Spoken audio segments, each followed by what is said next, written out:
sexual, horror o droga na hindi angkop sa mga bata.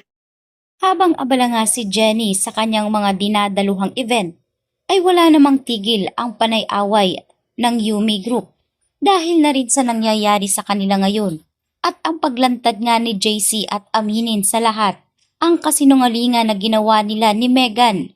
Kaya naman marami sa mga fans nila ang dismayado dahil sa isiniwalat ni JC sa live interview niya dito kay Chika Nene dahil hindi umano nila lubos maisip na pawang kasinungalingan ang mga sinabi nitong si Megan at JC para masira si Jenny.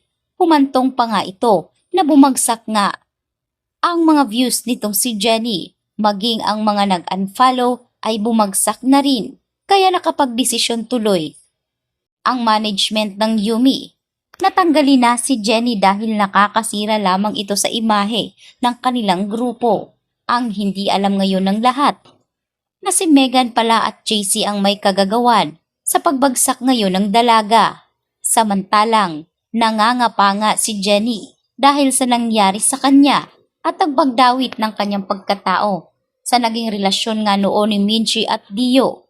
Kaya sa pagkakataong ito ay nag-aaway-away na nga ang Yumi dahil wala umanong katapusan ang mga ginagawa ni Megan para masira ang kanilang grupo.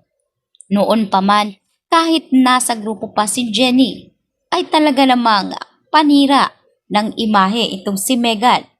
Dahil umano na anak siya ng isang superstar, kaya parang wala lang sa kanya ang kahihiyan at wala rin siyang pakialam kung bumagsak man ang kanilang grupo. Ngayon ay galit na galit nga ngayon ang kanilang mga nasasakupan, lalong-lalo na ang head nila dahil sa paulit-ulit na issue na kinasasangkutan nitong si Megan. Kaya ngayon ay makakarating umano kay Miss Monica ang ginawa ngang pagtatalo at pag-away-away nga ng Yumi. Samantalang, takot naman itong si Dara na masapawan ang kanyang anak na si Megan. At dahil unti-unting nagiging matunog ang pangalan ni Jenny at nagugustuhan na rin siya ng ibang tao, ay natatakot na si Dara na baka mawala na naman ng spotlight ang kanyang anak na si Megan. Kaya hinikayat niya itong si Miss Monica na gumawa ng paraan. Wala siyang pakialam kung anumang paraan ang maiisip ni Miss Monica dahil ang gusto ni Dara ay tuluyan ng bumagsak si Jenny at hindi na ito makabalik pa. Subalit anya ni Miss Monica na talagang pag-aaksayahan pa ng panahon ni Dara ito kesa tulungan umano ang Yumi na makabangon lalo't unti-unti ngang bumabagsak ang kanilang ratings.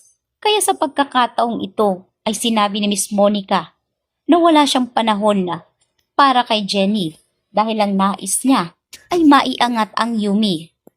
Yun lang at wala ng iba. Habang itong si JC ay tila nabunutan nga ng tinik sa dibdib dahil sa pag-amin niya sa social media tungkol sa nangyari.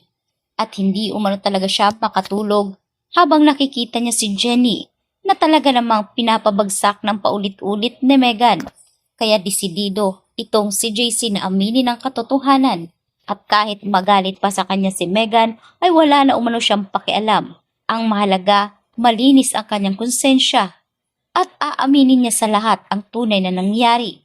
Kaya naman si Megan ay galit na sinugod itong si JC at sinabi wala umano itong kwentang kaibigan dahil sinira umano ni JC ang kanyang pagkatao.